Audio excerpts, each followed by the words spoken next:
And because we got David Harrison, which is my first name. It's pretty, I Hey, like your David. last name, brother, but it should be your first name play. But I got David Harrison. He's commenting on what we're talking about. Thank you for commenting, brother David Harrison. So here's the thing. You mentioned being in a position where you're struggling, right? Financially, check to check, meaning you working. My whole Check to life. check. My whole life. Check the check mean you working. But here's the thing that I experienced personally, like something I done to people because of my pride and because of my lack of communication skills. There's been times where I needed money from a friend because I personally don't believe in asking somebody for something that you don't communicate with. So if I don't communicate with you on a regular basis, I don't care if I'm sleeping in a box, I'm not finna call you and ask you for shit. But I've had to ask people for stuff and I couldn't give it back, right? Because I didn't have it. Right. But my pride and my ego, this is some real shit, made me avoid them. Opposed to, because most people, when they talk to you about it later on, they tell you, bro, all you had to do was call me and tell me you didn't have it. But as a man, I'll be honest, like on just like on some machismo shit for a minute, it messed with my pride when I didn't have it. And I'm thinking, okay, I'm a not pay it right now, but I'm gonna get to it. I'm gonna figure some shit out so I can pay it, not knowing you putting time in between you and the person. And when you don't communicate with somebody, they get to thinking anything. Oh, they think I'm playing. Oh, they don't respect the fact that I need my money back. Oh, they doing this on purpose. See, so what you said is true. As long as a person communicates that, hey, I don't got it right now, I'm going through something, and you can't make it a routine thing.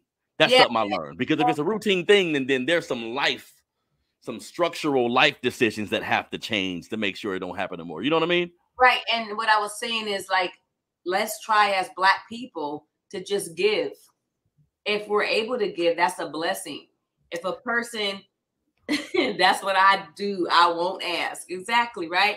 And then you sometimes, David, you probably suffer, and that's not okay, because that's adding stress to your life when you have a family that's supposed to be like a village.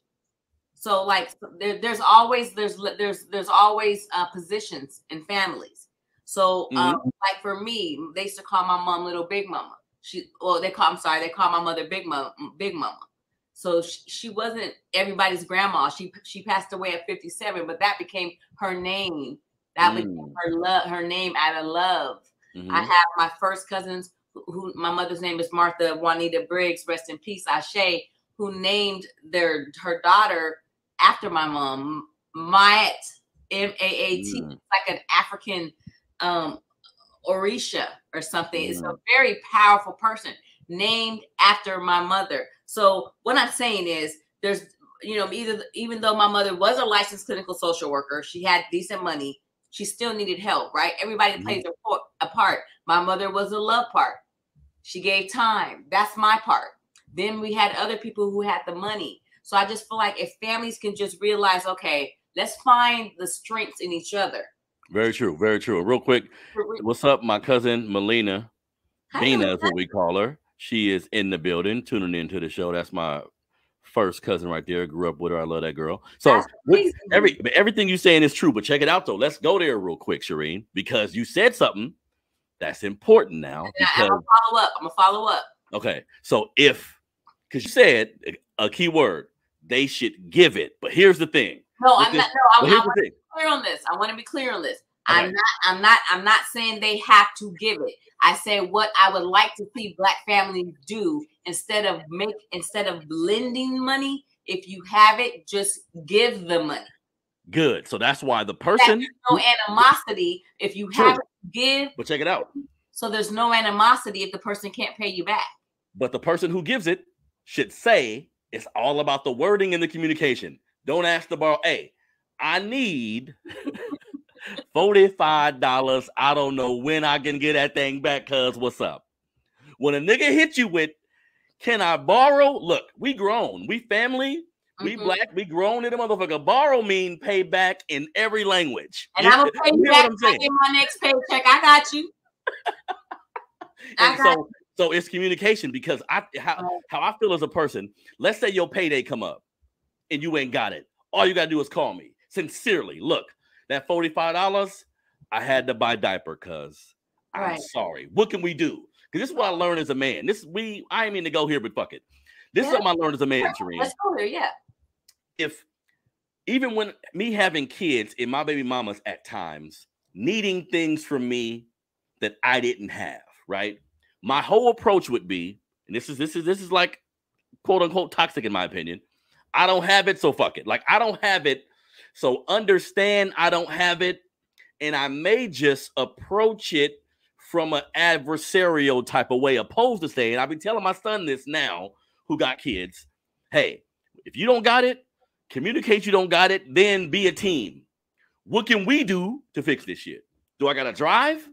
Do we gotta transport somebody some way? Do we gotta borrow some money? I think most people just want to feel like you're on the same page with them. And you respect them and appreciate them. And then when you spoke about you avoided people, I think for me, I didn't avoid people. I'm the little big mama. I'm all about family. So I'm always around. Hey, let's do this. Let's get together. So I'm forgetting that I owe the $45 or I owe the $100. And then we're all together up and then they see me with the orange lipstick and the little cheap chain. And they're like, wait, Cherene, come on now. So wait, because this is, so you mean to tell me, right? You mean to tell me cousin Jenna, right? Cousin Jenna gave you that $50 and you forgot about that $50, Cherene. Motherfucker, you need $12. I promise you, because of my heart and just the way I was born, I would never do something like, I'm not gonna pay my auntie back. I'm not gonna pay them back. I literally just was hustling and bustling. And then, when I did need a lot of help, it was after my mother had passed, because I didn't need any help too much from my family, because I had a mama, but she passed when I was 30. I mean, and I know people think you're 30, you grown, but I mentioned before I didn't leave out the house till I was 23 years old. So that's when I got pregnant. I had my son 2 months later. I was 24. So I was thrown into adulthood at 24. Might as well say. So then my mother died 6 years later. So if I'm asking for help, I really needed it, and then I'm going, dealing with grief. Yes, I forgot to pay back the $150. I would never have done it intentionally. Well, and a sign of you not doing it intentionally, just to be honest, is the non-avoidance. Meaning, I owe you money that I borrowed from you 2 months ago. We got a family function. Well, however long, we got a family function. Now I'm here with you, looking you in your eye. I'm gonna say that's a scandalous motherfucker that's gonna know you owe them and act like it didn't happen, opposed to, like you saying, forgetting. I think intentionality matters. And that's why communication is so big. That's the whole word. Like, my intentions are never negative, but at the end of the day, like, I finally have learned that you got to keep your word. If you and that's what I say. That's what I really stand on. You know what I mean? Just keep your word, no matter how small it is. And I tell my son, because my Uncle Haynes told me this: you're not a man is nothing without his word. That's a man or a woman. Let's see. Cherene. Yeah, a loan is a loan. A loan is a loan. A gift is a gift. If you borrow, then you got to pay it back. Exactly. I agree. I agree. And that's why, to anybody out there in my family that's watching that I owe, like I had hit my Auntie Denise up the other day because one of my other family members was like, you owe me, don't you? I was like, but how much, Auntie? When? And I paid you back. You know what I mean? So, but I told my other auntie, because I remembered I owe her. And I said, I'm gonna send you your money. Plus, I'm gonna send you an outfit. But I want to be a woman of my word, whether it took 15 years or not. Hey, but here's the thing, Cherene. As a man, like being 42 years old right now, in one of my biggest hurdles I've had to overcome is keeping my fucking word. Just to be honest, and it hurt my soul when people had to tell me real shit. Hey, when it comes to this, I can't really trust you because you ain't gonna do it. And then I'm like, oh, this is what you think of me? Then I had to go deep and say, this is what I'm displaying. So because look, I always talk about my 5 kids, 3 baby mamas, my whole goddamn story. All that shit made what you looking at right now. But a lot of that time period, I was in control of what happens with these women. Meaning, do we move forward in a relationship? Do I move on to something else? I was in the driver's seat and I fumbled it. And a lot of the reasons why I fumbled it is because it took me a while to be a man of my word. It took me a while to not be in the moment, because sometimes in the moment you thinking yes. Can I do that for you? Sure. So much good intention. You no, I'm learning no is way more powerful than yeah. Let me get into it real quick. No is like a powerful ass mechanism. It gives you back the control. You know what I mean? Because then now you have to talk about it. You can say, "Nah, I can't do it," and they're gonna say, "Well, what? When? What? How? Now we can negotiate." When you say an unfiltered yeah, a yeah you ain't thought about, you mean it can happen. But you mean the yeah to like you asking someone in your family to borrow and they say yeah, or somebody asking you something. This we talk about keeping your word. Somebody say, "Hey, can you come here on Thursday? Can you come pick me up from work on Wednesday? Can you?" And without even thinking, you say, "Yeah, I can do it," not knowing you got plans. You didn't made some other shit you got to do. You see what I'm saying? Or something else comes up. Yeah. See, my thing about keeping your word, I say keep your word, right? But we all know that things come up. So as long as your intention is sincere to keep your word, but like if I say I'm going to keep my word and come to the shop tomorrow, and my son calls me and says, "Hey, the cop pulled me over," then that's okay. But just sitting around like, you know what? I don't feel like it no more. I'm irritated. Or well, here's the thing. That's not.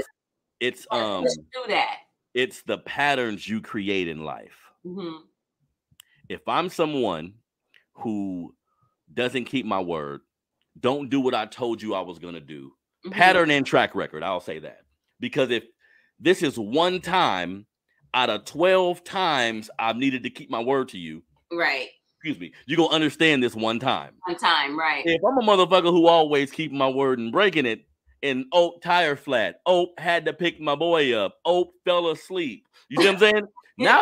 Now you kind of just a bullshit motherfucker. You know what I mean? Now they're gonna look at you like You know what, Harrison? This kind of you can see me, right? Yeah. Okay. So this kind of leads into something. I think the reason why, even if black families, when we say, you know what, can I borrow $1? I'll pay you back when I get paid, and people don't pay you back. It's not about the dollar. It's about the honesty, the integrity, and the treating the fellow humans with compassion.